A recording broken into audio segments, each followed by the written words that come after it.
Welcome back. In the last session we have seen the key features of Java, some basic concepts of Java like literals, data types, etc. etc.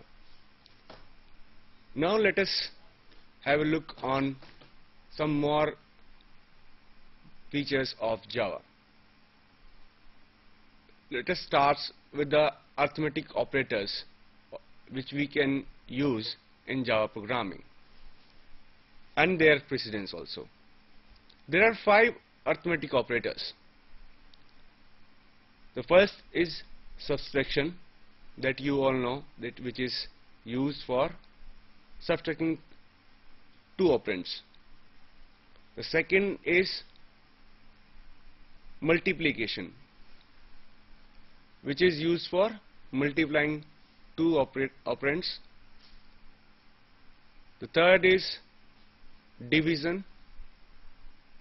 As you know, we use this division for dividing 2 operands. Fourth is addition.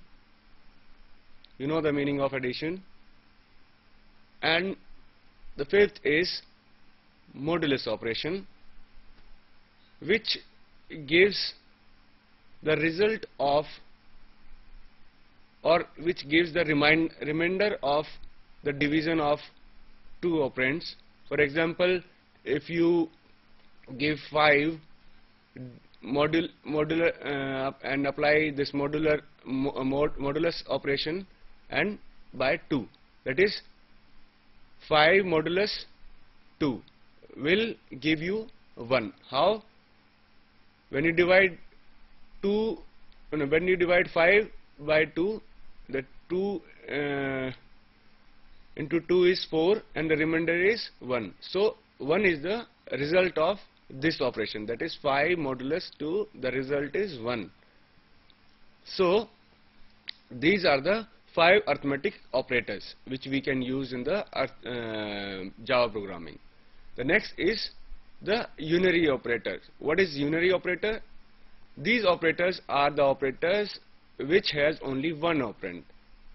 For example, if you write plus 2, only plus 2, that is, it is, I'm sorry, this is when you use plus 2, this is plus 2 is a unary operator which increment value of 2 by 1, okay, which is equal to x is, say, x plus is x is equal to x plus 1.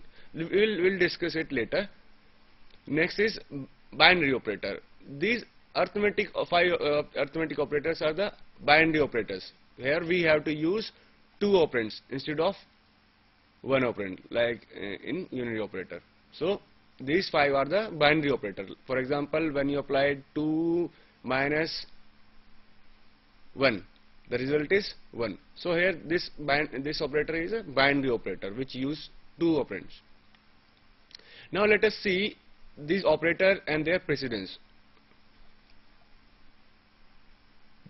The first precedence is the plus and minus unary operators. These are the unary operators having the highest precedence. Next is multiply, divide and modulus operators have the second precedence, and then plus minus, that is binary plus minus, have the third precedence, and similarly till here you can see we have assignment operators as the last precedence. Next is the logical operators. We use this sign for Boolean not. For example, if I write this sign and true, the result of this will be false. So this is a negation operation. This is a negation operation. This is the AND operation, Boolean AND operation. This is the Boolean OR operation. here we are, I have shown you that the negation sign can be used like that. If this sign followed by true, the result will be false, and if you write false and here we use negation in front of it, the result will be true. Similarly, we can use and or operator that we will discuss later. Now let us see the bitwise operators. And or bitwise operators that we have just seen. If you apply true and true with the AND operator, here we can see this is a AND operator. If we apply expression 1 and expression 2 with the AND operator, the result will be as follows. For example, the first expression is true and the second expression is also true, then the output will be true. Whereas if the first expression is true and the second expression is false, the result will be false. Similarly, if first expression is false and second expression is true, then the output will be false. Similarly, false, false, again false. Here we can see this operator provides true only when the both operators are true.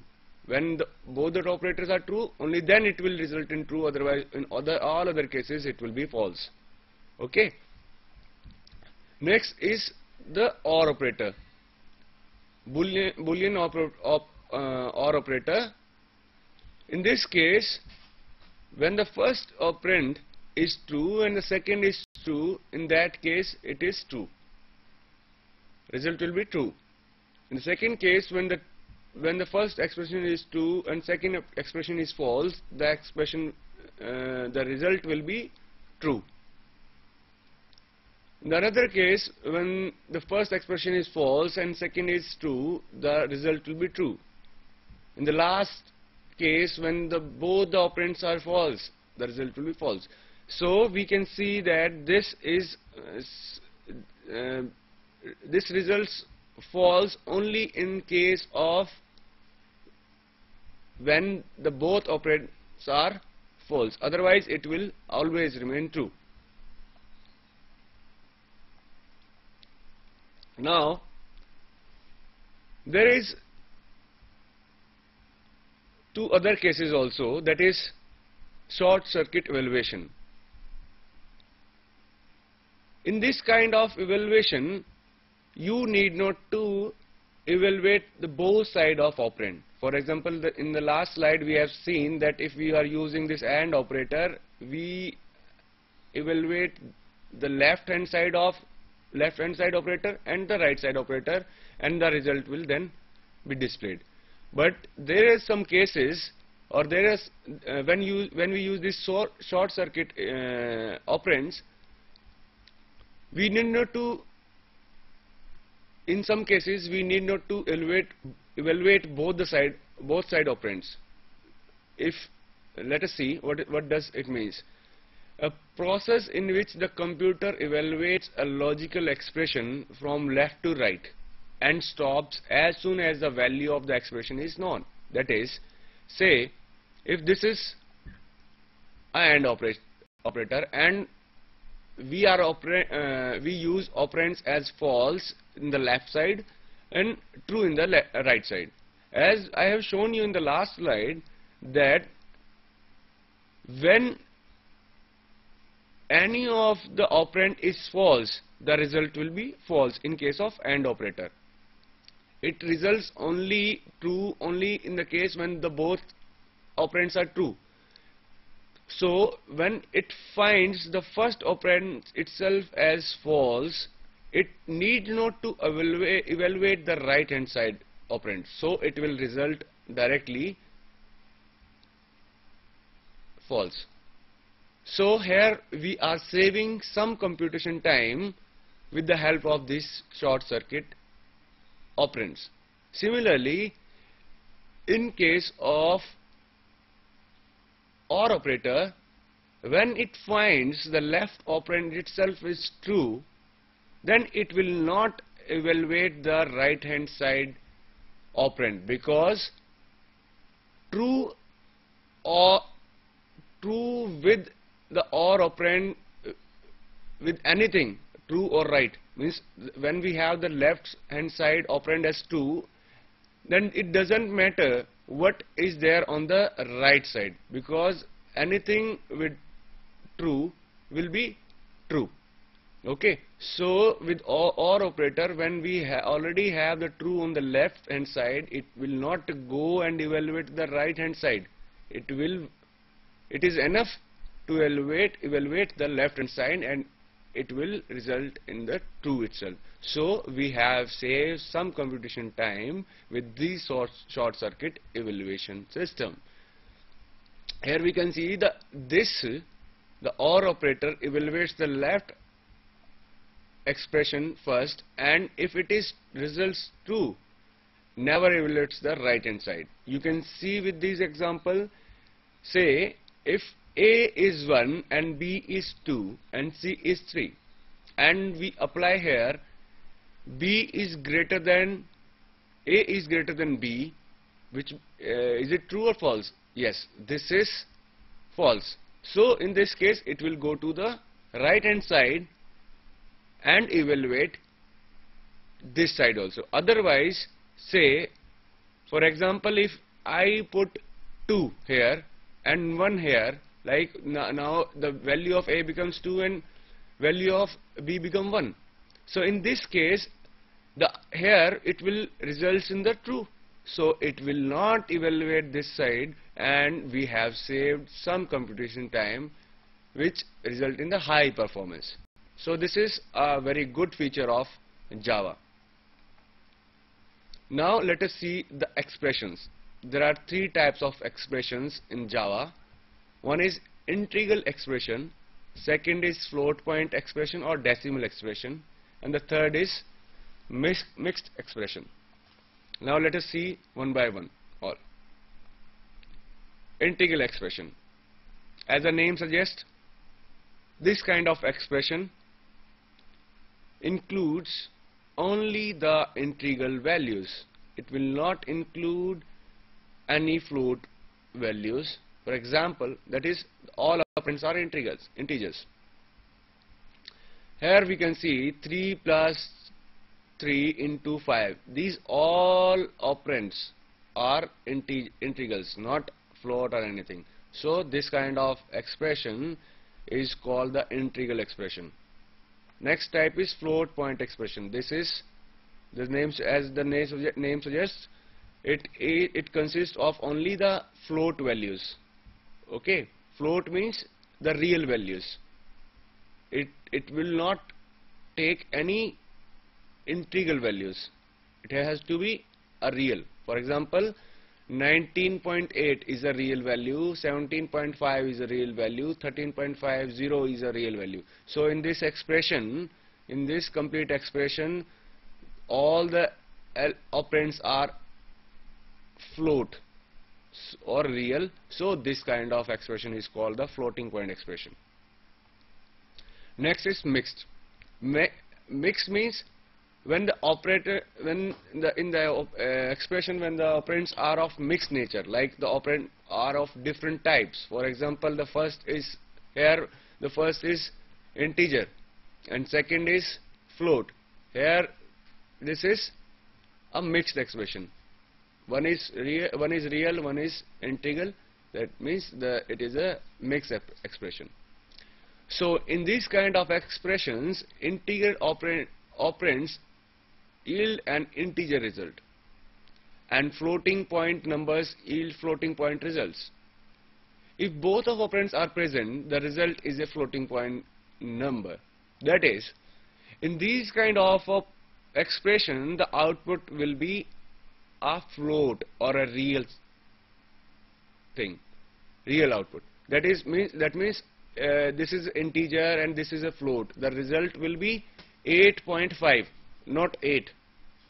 Okay, Similarly here, the output of this is 2 and this is added with 3.9.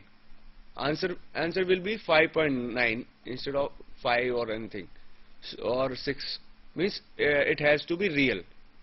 So when these two different data types are mixed in some expression, the result will be float.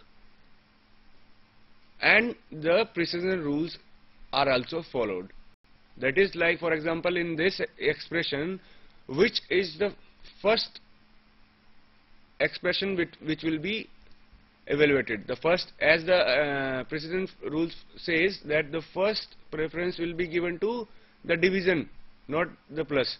So the first evaluation will be this, that is 10 divided by 5, that result in 2 plus 3. Then after that, this plus operation will be done. So here we have to follow the precision rules also. Now let us see what is a string class. As we have seen many data types in the Java programming. In Java programming, string is not considered as a primitive data type. As I told you, there are two data types. One is primitive data type, another is user-defined data type. Here, string is not a primitive data type in Java, whereas it is already defined class in Java, and everything will be every string will be considered as a object of class string. Okay, let us see what does this mean. When you use this string class, you have to consider every string as the object of this string class. That is, it is used to manipulate strings. Okay, class string is used to manipulate strings. String. What is a string? That, as I have told you, everything in double quotes is a string. So string is a sequence of 0 or more characters, and it is enclosed in double quotation marks. Null or empty strings have no characters. Okay, so if you don't write anything between two quotes, it will be considered as null string or empty string. Okay, there is a numeric string also, which consists of integers or decimal numbers. Okay, then this is a length method which is predefined in this class string, which is used to return the numbers of characters in a string. Okay, for example, if I have written D in the quotes, then this method will return 3, because the string consists of three things: T, H and E. T, H and E means these are three characters in the string, and this string dot length will return 3. Now let us see wrapper classes. What are wrapper classes? It is a class which represents the primitive data types. As I have told you that we have some primitive data types, for example integer, character, etc., etc., and corresponding to all these primitive data types, there exists a wrapper class which is predefined in the Java itself. So for one of each primitive data type, there exists a wrapper class. For example, double has double wrapper class, boolean has boolean wrapper class, float has float wrapper class, and as I told you, string has its own wrapper class called string class. Okay, so now let us see what are the constants in Java. Constants are the values whose value cannot be changed. For example, if 2 is there, or 0 is there, or hello is there, these are constant, and you cannot change their meaning thereafter. For example, let us see this. It cannot be changed during the programming execution. Once you define a constant in a program, you cannot change it thereafter. It cannot be declared by using the reserve word.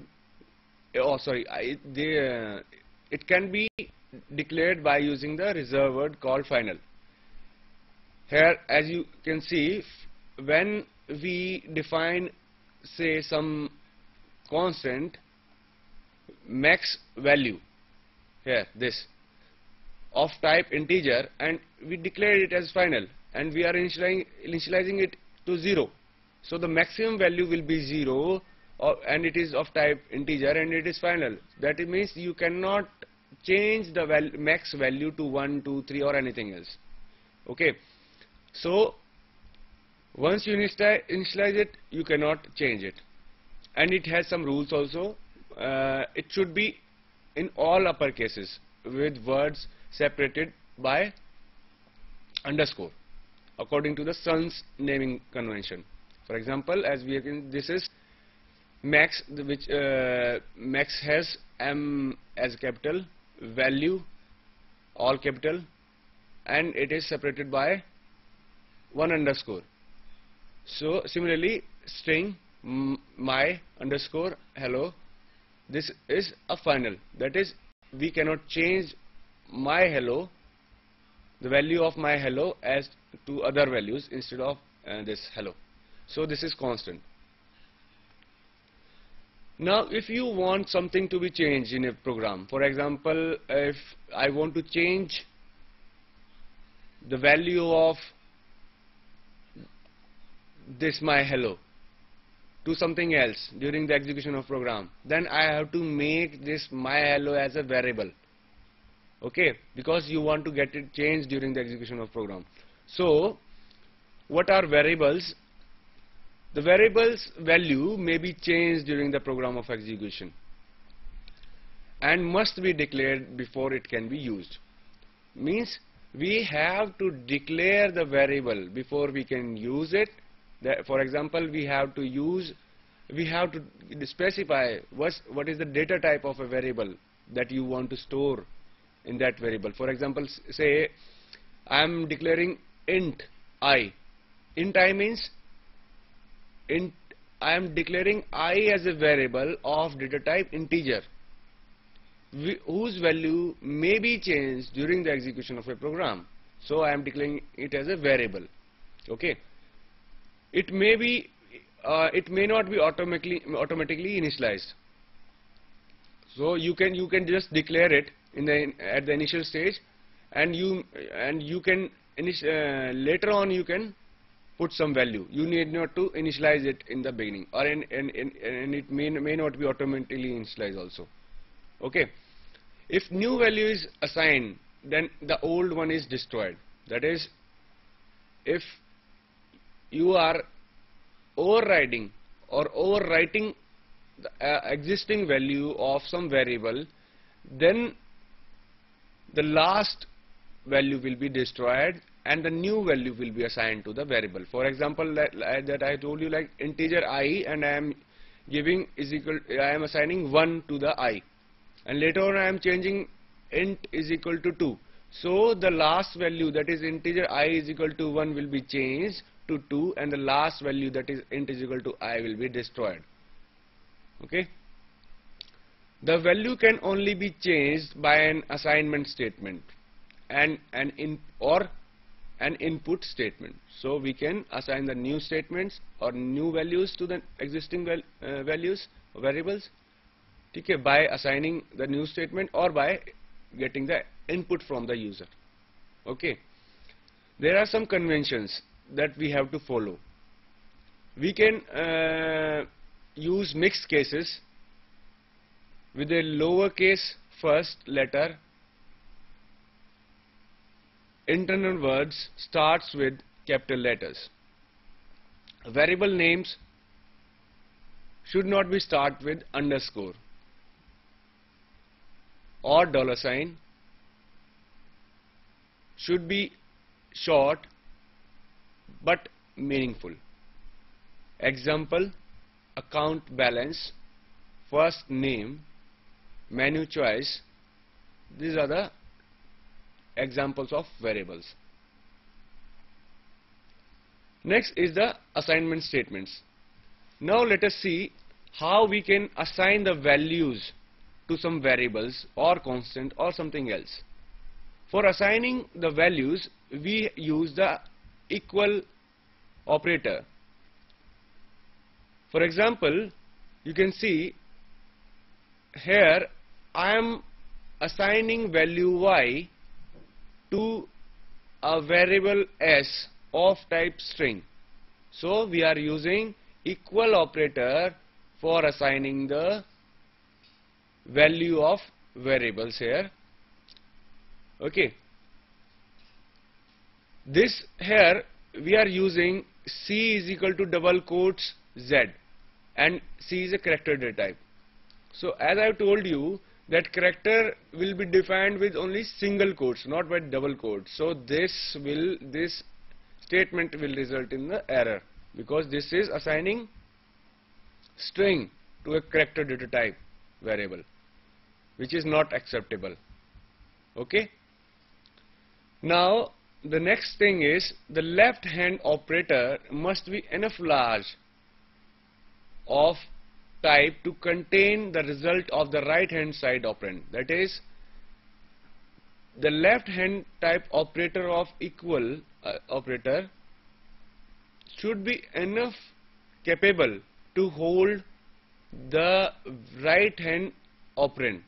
That is, for example, if 9 plus 3 is there in the right hand operand, so the result will be 12, which is here we are storing it in the x, which is of type integer. So it is okay, it is acceptable. And similarly, D is a type double, and we are storing that same 12 in D. It is also acceptable because it can handle, or it can store this value easily. Similarly, in the next statement, here we are using 9.0 plus 5. As this is showing this is a mixed expression, and the result will be a float, and we are assigning it to the variable of data type integer, which is not acceptable because the variable n is not capable of holding the float data types. It is not float because it is a double data type, because we are not as we know the memory capability of the double data type is 8 bytes, whereas the memory capability of the integer is 4 data type. So it cannot store the double data type value in the integer, so it is not acceptable here.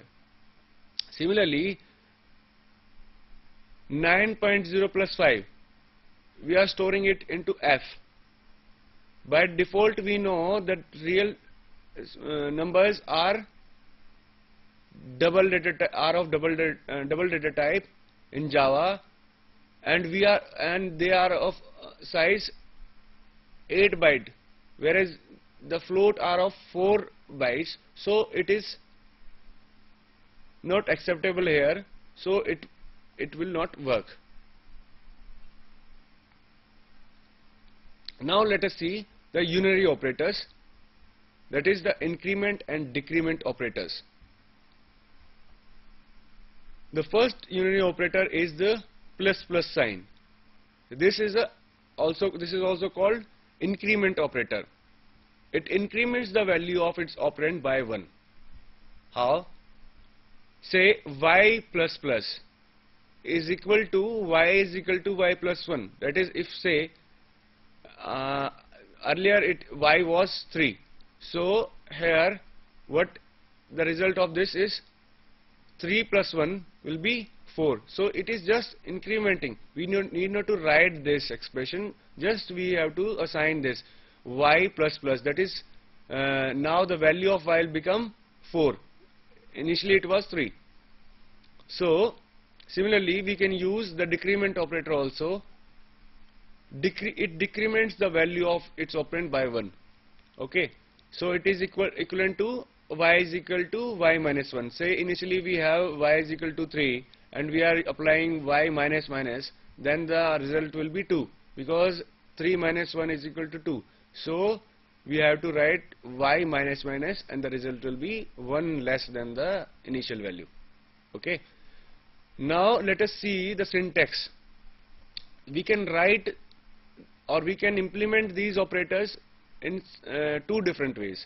For example, if I am writing y plus plus, it has its own meaning, and when we are using plus plus y, it has its own meaning.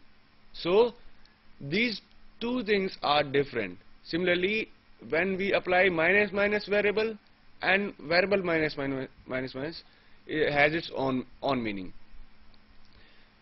This type of expression says that I have to first increment the value of the operand and then we have to assign it, or then we have to execute to the another statement. But here this expression shows that first we have to execute the statement and then we have to increment the value. Similarly, here it is showing that first we have to decrement the value and then we have to execute the statement, whereas this shows that first we have to execute the expression and then we have to decrement the value of variable. Now let us see what are the packages, classes or methods. Let us have a look on some terminologies that we will be using during this session. The first is package. What does package means? Package is just a collection of related classes. Say if I am developing some applications and I have some built-in classes with me, so I can put them in some package so that I can use them easily during the development of my application. The second terminology is class. Class consists of methods and attributes.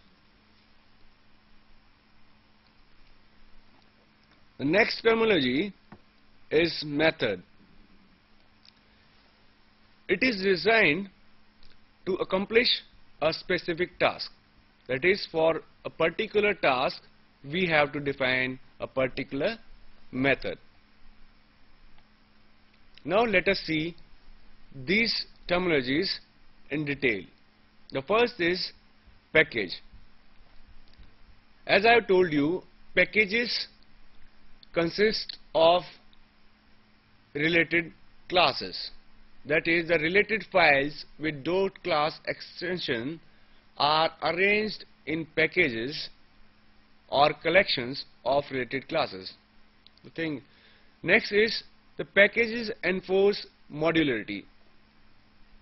Modularity means all the similar classes are collected in a package, which simplifies the programming,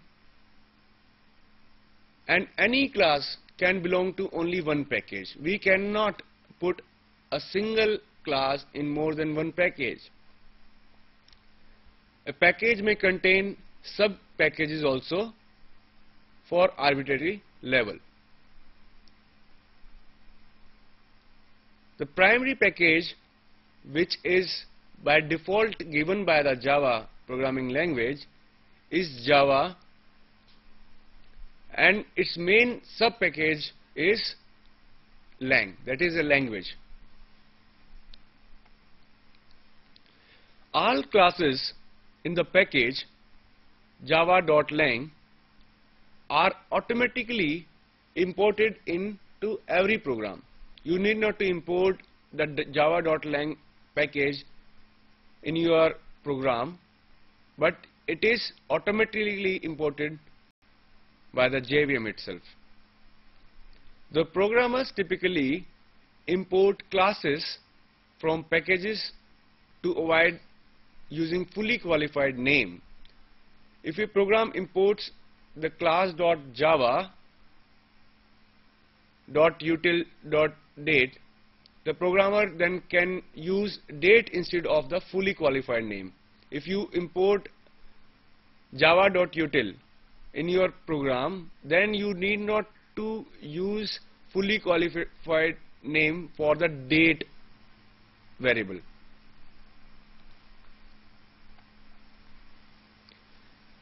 Packages can be used to resolve name conflicts.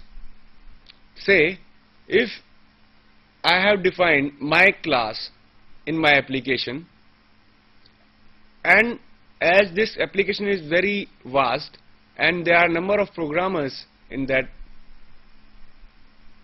application,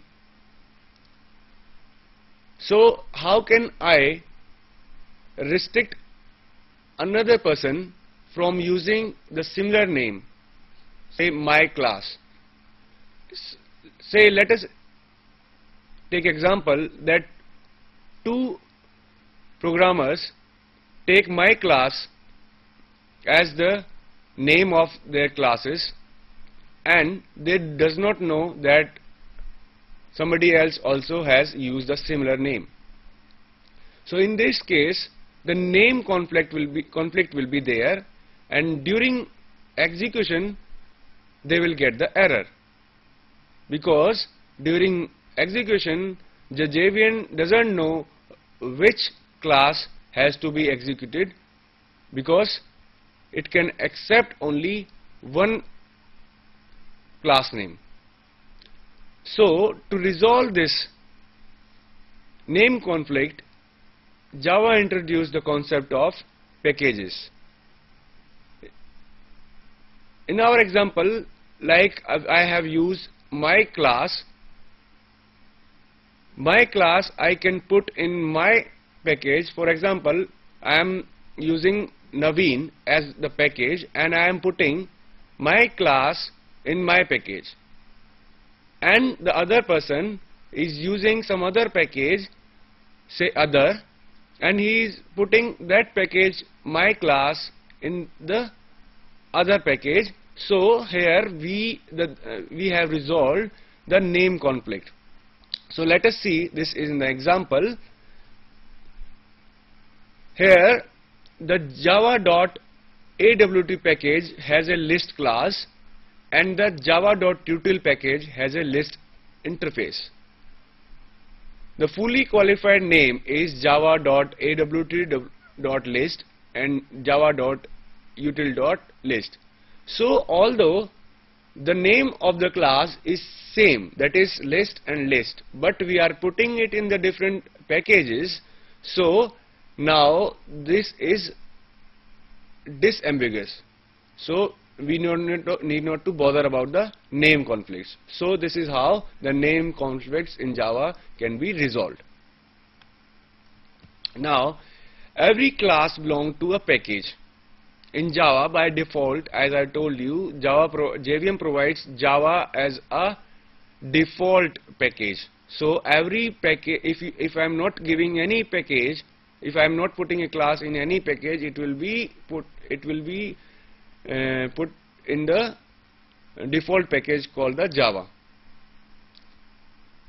If the package to which the class belongs can be explicitly declared with the package statement in a source file, that we will discuss later. A class belongs to a default unnamed package if a containing package is not explicitly declared. That I have told you earlier also, that when we don't define a package in Java, then it will be directly put in the default package called Java.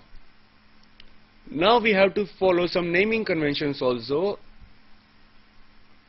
that dictates that package names are all in lowercase letters. Now let us see how we can put a class in package. The package statement, with the help of package statement, we can put a particular class in a particular package. The package statement is present as the first command line in a source file. So here we can say, if we have hello.java as our source file and we want this class to be there in the hello package, so we have to define this statement package, hello package, and then we have to define the class here. So this shows that this class is lies in this package. Hello pkg is the package name, and hello is there in the hello pkg.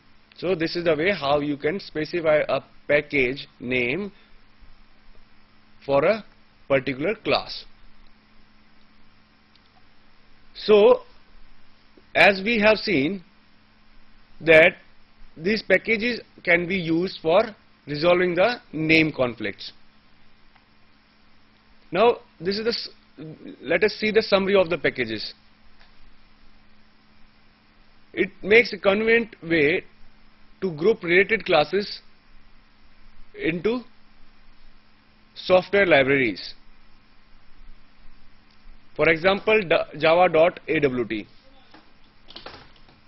For small programs and projects, default packages are typically sufficient because we need not to specify the names. Explicitly, names packages are especially useful for large projects with many programs. So here we have seen how we can put the Java programs in packages, which helps us in resolving the name conflicts in the Java. In the next session, we will discuss the classes, the objects, and various other features also. And now I must conclude with the statement that Java is supporting our programmers to fulfill our needs, because it provides a rich libraries, and with the help of this I must conclude my words, and we will discuss the latest things in the next session. Thank you.